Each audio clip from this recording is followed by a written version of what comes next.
Ito yung official statement ni Pulong Duterte. Ang naglabas po niyan, SMNI. Congratulations po talaga, SMNI. Kayo talaga ang mainstream media na nagbabalanse ng mga kapalpakan ng ibang mainstream media na ang binabalita ay yung medyo pabor lang sa gobyerno. So, pakinggan natin yung sinabi ni Congressman Pulong Duterte. Mamaya po pag-usapan natin kasi meron daw medyo merong kwento tungkol dito sa kalusugan ni Marcos. Pag-usapan natin mamaya. Ay Spencer Lacalia, shoutout sa iyo. I welcome Antonio Trillanes' plan to file a drug smuggling case against me. This is a welcome development. Mas maganda ito dahil sa Korte ng Pilipinas ang pagdinig at hindi sa Korte ng Facebook at utak ng isang trililing sundalong kanin. O, barado ka na naman. Sundalong kanin, tinawag ka ni Congressman Pulong. Pero alam mo, mas maganda yan eh. Kasi alam mo, nagiging problema ngayon, katulad nitong kay Atty. Roque, kaya itong kay Guo, no? Ang daming iniimbestigahan, nagiging trial by publicity lang. 'Di ba? Idemanda sa korte, doon magkaalaman, tapos manahimik na. Ang problema kasi, yung iba talagang sinasalsa lang ang pinagkakakitaan, parang ginagawang series ang mga bali-balita, kaya inuunti-unti nila tapos inaano nila sa social media, 'di ba? So trial by publicity ang style nila. Ganyan ang ginawa nila kay Bantag, ganyan ang ginawa nila kay Tebes, ganyan po ang galawan ngayon, 'di ba? Ito naman si nirereklamo ng yung drug war, ito si De Lima, nirereklamo niya si PRRD, pinaiimbestigahan sa legislative natin, legislative bodies, bakit hindi nyo idemanda? Di ba? Tapos ang usapan. Demanda nyo.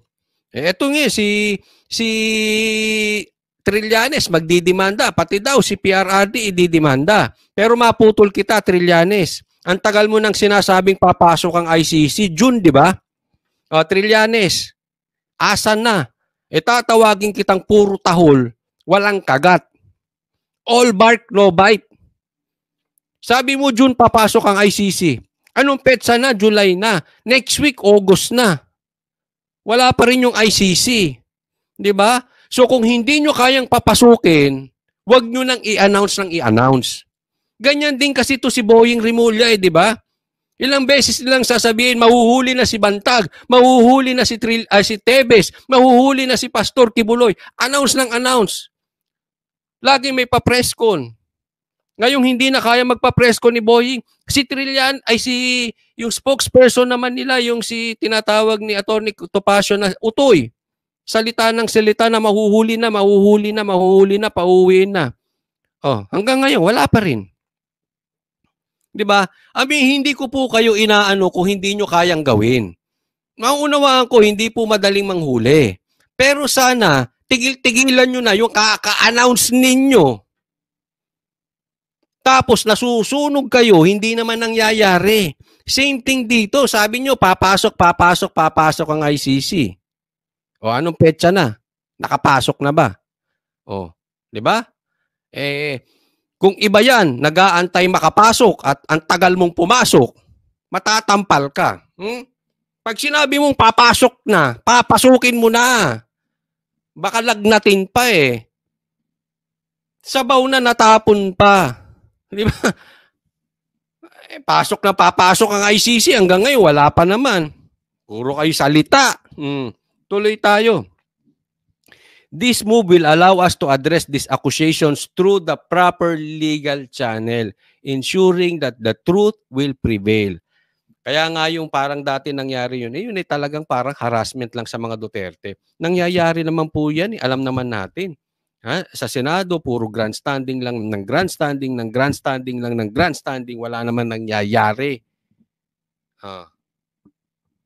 Titirahin ka lang sa publiko para siraan ka. Ngayon, mag-usap kayo sa korte. Kasi tandaan po natin, iba sa korte. Hindi pwede yung pakita mo nga yung likod mo, yung tattoo mo. Kailangan sa korte pag nag-submit ka ng ebidensya, lihiti mo. Hindi doon pwede chismis. 'Di ba? O halimbawa, nag-submit ka ng video, nag-submit ka ng picture, nag-submit ka ng papeles, iimbestigahan talaga 'yan. Hindi pwedeng dadaanin mo sa chismis. Paramihan ng live, paramihan ng videos, paramihan ng komentaryos. O kahit peke, pag inulit-ulit mo na sa social media, nagmumukhang totoo. Sa korte, hindi pwedeng ganun. Madadali ka pag nagpresenta ka ng peking ebidensya. Bubuelta pa sa'yo yun. Di ba? Kaya maganda to. Once and for all, matapos na ito.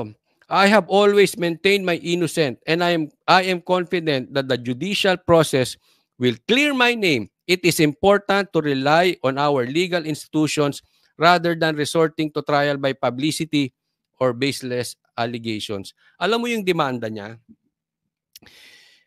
If I'm not mistaken, no? Tungkol sa droga at tungkol sa korupsyon. 'Di ba? Yan din ang ididemanda nila kay PRRD, plunder din. Hello. Sa lahat ng iyong ibibintang sa Duterte, droga pa talaga. At korupsyon. Malabo ka dyan. Ang Duterte ay kilalang-kilala po na anti-drugs. Wala ka na bang maisip? Alam mo kaya hindi naniniwala ang tao dyan eh. Walang maniniwala sa Trillanes. Yes, hindi po perpekto ang Duterte. Marami rin silang maling gawa. Lahat naman tayo maraming maling gawa, including me, marami akong maling gawa. Kayong mga nanonood, marami rin kayong maling gawa. Pero hindi po isa ang droga at korupsyon sa maling gawa ng mga Duterte. Iyan po talaga malabong-malabo. Kaya nga dapat Trillanes, be creative. Mag-isip-isip ka ng ibang mga ibibintang mo dito kay PRRD, kay Pulong Duterte or kay Bastiman. Hindi uubra yung droga at korupsyon. Walang lukulukong Pilipinong maniniwala sa inyo. Malamang kayo, siguro yung mga Ensimada vloggers, yung kabilang barbershop, yung mga bangag vloggers, yung mga talagang galit sa Duterte dahil sila ay adik o meron silang adik na nahuling anak na nahuli ng mga Duterte, nasira ang kanilang negosyo dahil sila ay involved sa gambling o sa droga, naapektuhan sila dahil sa mga Duterte. Pero yung matitino ang utak, walang maniniwala sa iyo na ang Duterte ay drug lord at nag-a-addict at saka corrupt. Malabo yan. Umisip-isip ka. Ano lang gagawa ka na rin ng kagaguhan sa buhay. Be creative naman. Yun lang eh. Diba? Please bear in mind that this is the similar case that Mr. Trillanes had made a fool out of himself when he presented his alleged evidences against me as a mercenary. Ayan. Yung ibig niya sabihin, ito rin yung kaso sa Senado na nagmukhang tanga si Trillanes. Ito rin yun. Same. Halukay. I mean, this is very common sa gobyernong ito. Halukay kaso. Halukay issue. Halukay kwento. Halukay istorya. Bigyan ko kayo halimbawa, yung kay Pastor Kibuloy. Diba? Ang tagal na noon, hindi na nga umuusad. Nagagalit na nga sila, ba't hindi umuusad ang kaso? Ngayon biglang ano?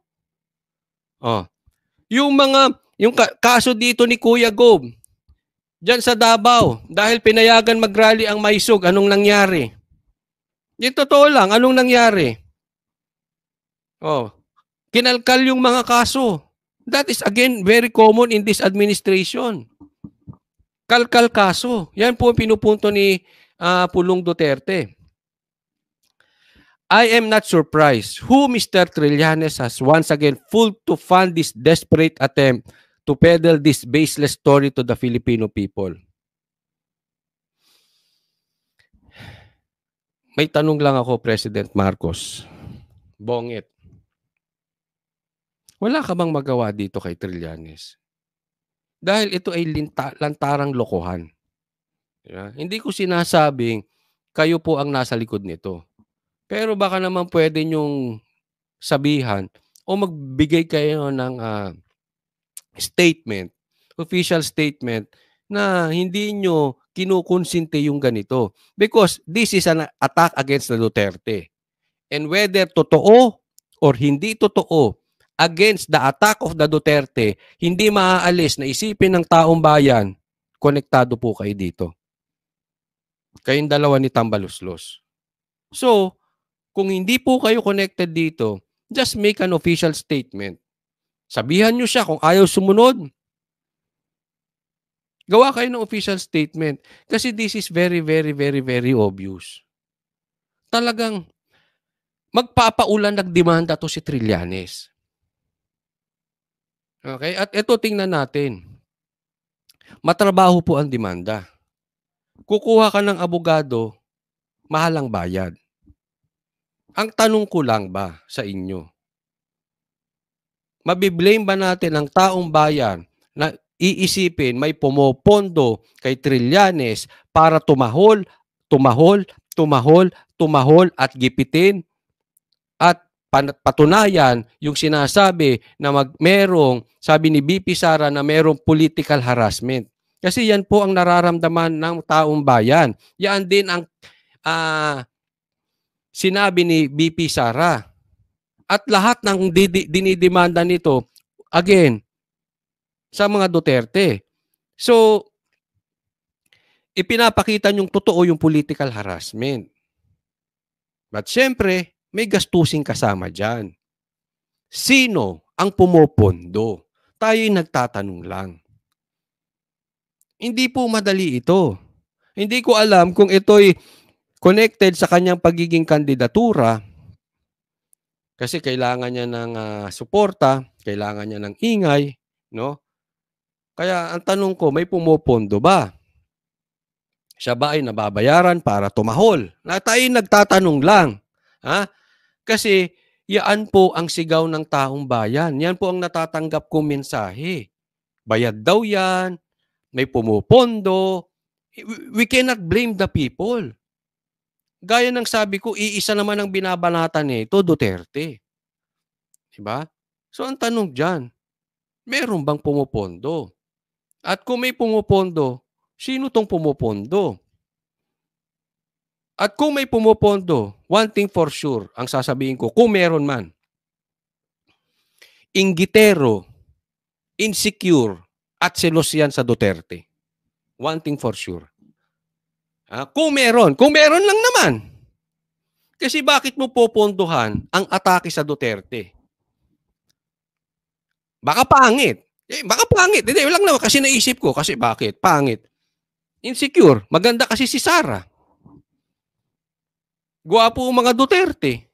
Sila Pulong, sila Baste. Gwapo. O insecure. Bad shot. Bad shot sa mga Duterte. Kanino galing pondo nito? Pati SMNI. Pati si Sir Marlon binakbakan nito. Talagang may galit. Talagang pinahihinto. Parang sinasabi, kayo. Dumistansya kayo kay Duterte. Kahit sinong Duterte. Kay Sara, kay PRRD, kay Pulong, kay Baste. Baka mamaya, pati kay Kitty, pagbawalan nyo mga animal. Pag hindi kayo dumistansya, haras kayo. Demanda kayo. Sinong kumakana nito? I also look forward to the resolution of the libel cases I filed against him. So may kaso rin naman yan. Kaya nga ito yung sinasabi ko, sana binalita nyo rin yung side ni Pulong. Thank you SMNI dahil ibinalita ninyo. Di tulad ng iba. Binalita ninyo ang side ni Kong Pulong Duterte.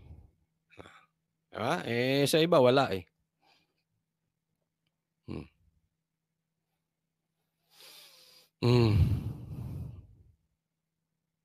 Sabi dito, may video clip na si Peldon kasama si FPR Danny, may ebidensya siya na si Amy Marcos ang nagbabayad kay Trillanes. Talaga?